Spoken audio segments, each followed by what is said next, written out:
नमस्कार, मी संजीव साठे पाटील. आवाज कोणाचा या यूट्यूब चॅनलमध्ये आपलं स्वागत करतो.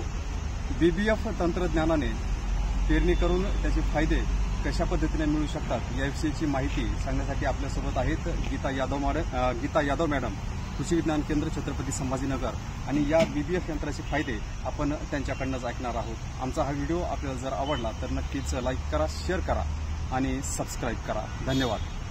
शेतकरी रिजर काढून पेरणी करत असेल तर आपल्याला त्यांना आवर्जून सांगायचं की रिजर लावा, कारण की रिजर शिवाय सऱ्या पडत नाहीत. आता बरेचसे आपण शास्त्रज्ञ सांगतात की पेरणीनंतर तुम्ही उभ्या पिकात सऱ्या काढा, 4 ओळी नंतर काढा.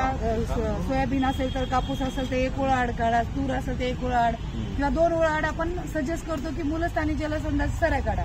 मग शेतकऱ्यांची मानसिकता काय होती की एकदा पेरणी झाल्यानंतर सऱ्या काढणं त्यांना ते नको वाटते आणि करतही नाही. आणि तो उद्देश साधण्यासाठी ह्या मशीन सोबत हे 2 रिजर दिलेले आहेत. ह्या 2 रिजरचा जर आपण वापर केला तर आपल्याला पेरणी सोबतच आपलं खतही देणं होतं, पेरणी केल्या जाते आणि सऱ्याही पडतात. त्याच्यानंतर जर दुसरा उद्देश जर असं साध्य करायचा असेल तर ज्यांच्याकडे पेरणी यंत्र आहे आणि आंतरमशागतीचे रोहितवाले द्यायचे, पण ह्या मशीनवाले देत नाहीत. पण गरजेनुसार आता तूर पीक आहे, कापूस आहे, त्याच्यानुसार जर पास बनवून घेतला त्या शेतकऱ्यांनी, 2 ओळीतलं अंतर एवढी पासनी बनवली तर आंतरमशागतीचे जे कामं आहेत ते सुद्धा या मशीननी ह्या सगळे फणं काढायचे आणि ती पास लावायची. आणि ट्रॅक्टर तर त्या टायरच्या जागातूनच जाणार परत एकदा. आणि ह्या रिजर तसेच ठेवायचे, म्हणजे ज्या सऱ्या पेरणीच्या वेळेस पडल्यात त्या उजवून निघतात.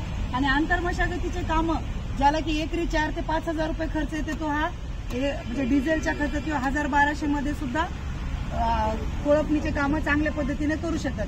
आणि भाडेतत्वावर ज्यांना चालवतं त्यांना सुद्धा ते परवडतं, कारण की एक तर लेबरचा तुटवडा असतो, लेबर मिळत नाहीत आणि ह्याच मशीनच्या ह्याच फ्रेमचा वापर करून पुढचे कामं सहज केल्या जातात. आता पेरणी यंत्राबद्दल तर सगळ्यांना माहिती आहे की काय आहे. हे आहे टोकन यंत्र. म्हणजे आपण जे सीड्रिल बघतो ते पेरणी सीड्रिलमध्ये आपण फक्त 2 रोपांचा अंतर करतो आणि याच्यामध्ये आपण 2 रोपातला पण आणि 2 ओळीतला पण दोन्ही पण ऍडजस्ट करू शकतो. मेन जी सेटिंग आहे या यंत्राची ही प्लेट. बऱ्याच जणांना प्लेट कशी लावायची माहित नाही. याला 2 भाग येते, एक फुगीर भाग आणि मागून चपटा भाग.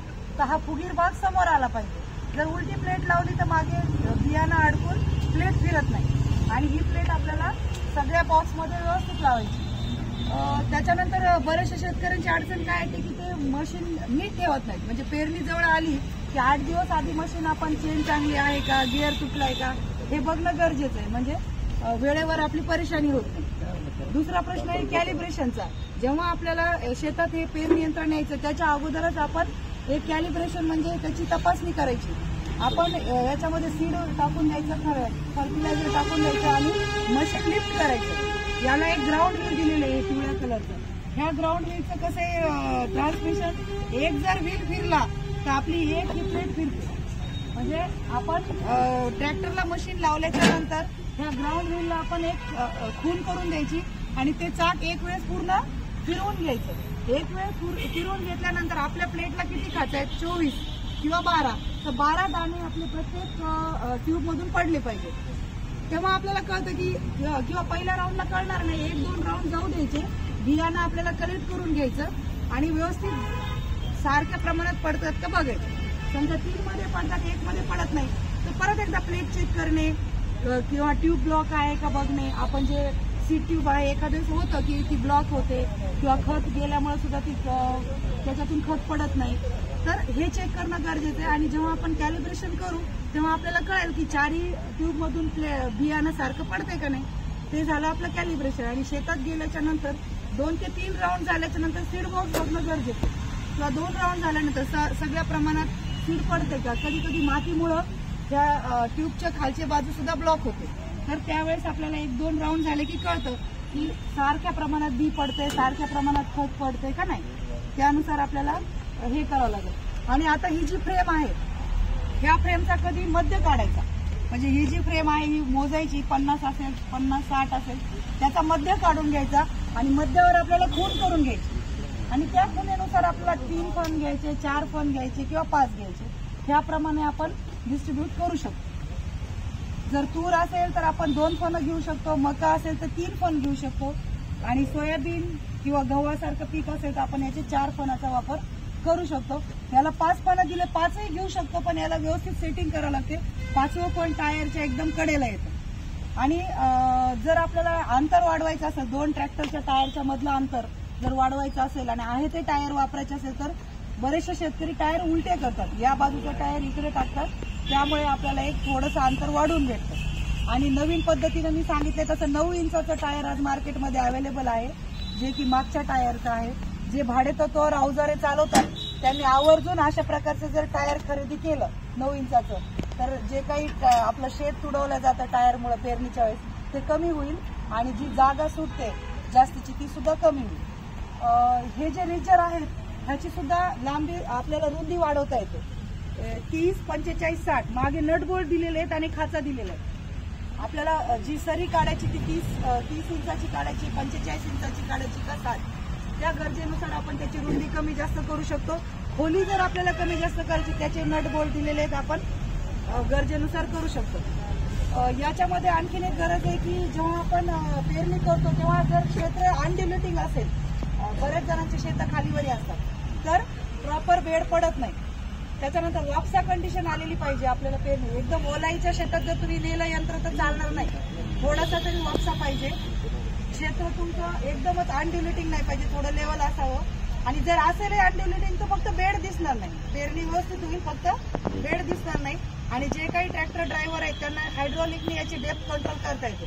याला असं ह्या व्हीलनं पण आपण डेप्थ करू शकतो, पण सक्सेस जास्त हायड्रॉलिकने आहे, कारण की जसं क्षेत्र आहे त्यानुसार ते हायड्रॉलिकने मशीन खालीवरी करून तो डेप्थ घेऊ शकतो. तर ड्रायव्हरला जर सांगितलं की तुम्ही हायड्रॉलिकने डेप्थ कंट्रोल करा तर ते बरोबर पेरणी होईल. बेडवर पेरणी झाल्यामुळे हवा खेळती राहते, सूर्यप्रकाशही चांगला मिळतो आणि प्लांटर असल्यामुळे 10 ते 20% बियाणात बचत होती. खत पेरणीच्या सोबत दिल्या जात असल्यामुळे आपण पेरून खत देतो. म्हणजे जे शास्त्रज्ञ म्हणतात की पेरून खत द्या, तर बियाण्याच्या आधी आपली खताची ट्यूब असते, त्याच्यामुळे आधी खत पडतं आणि मग बियाणं पडतं, म्हणजे खतही पेरून दिलं जातं. महत्वाची गोष्ट म्हणजे हे ट्यूब जेव्हा आपण हे पण बघणं गरजेचे, पहिले खताची असते आणि मग बियाणाची असते. कधी कधी कुणी उलटही करू शकतं, तर उलटं केल्यानंतर आपलं बियाणं जळू शकतं. त्यामुळे खताची जी ट्यूब आहे ती पहिले आहे आणि बियाण्याची ट्यूब ते नंतर आहे. त्या जे टाईम्स आहेत त्याला 2 खाता दिलेल्या आहेत, तर पहिली खताची आणि मग बियाणाची. तर नक्कीच या मशीनचा वापर केल्यामुळे आपल्याला बियाणाची 10 ते 15% बचत होती, खताचा 100% वापर होतो, प्लस जे काही पावसाचं पाणी आहे ते सरीमध्ये पडून थेंब ना थेंब वापरण्यात येतो.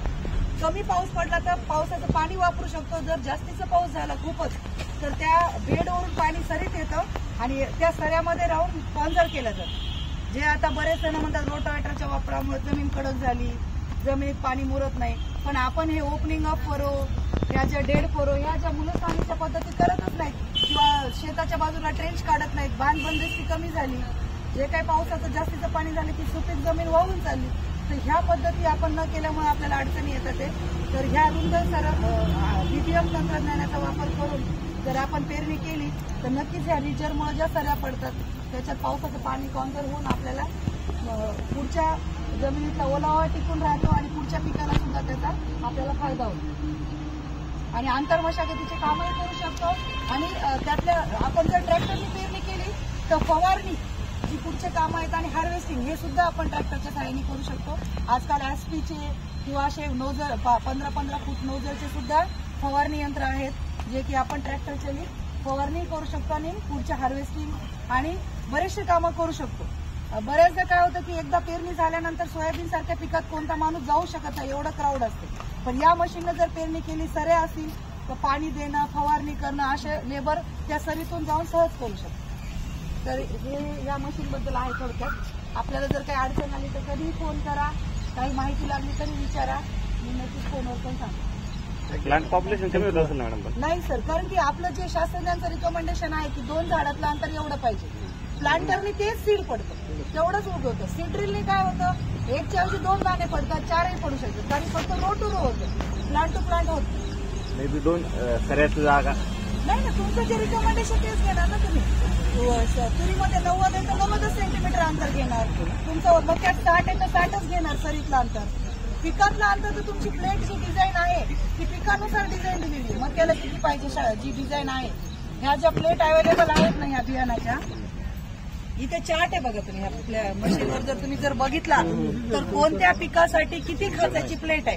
ही जी प्लेट डिझाईन केली हे सायंटिस्ट म्हणजे जे काय आपल्या हैदराबादचे सीट पडतोय पण सऱ्यामध्ये जागा सुटते तुमची. तुम्ही पेरणी केलं फक्त एवढंच आहे की जे पेड होता हा रिजर्व जागा जागा जाते ना 20% कमी होईल ना. नाही आपलं काय आहे माहितीये का, ह्या ज्या मशीनचा वापर केला आणि बेडवर जर आपण उत्पादन घेतलं तर आपलं उत्पादन 10% वाढेल.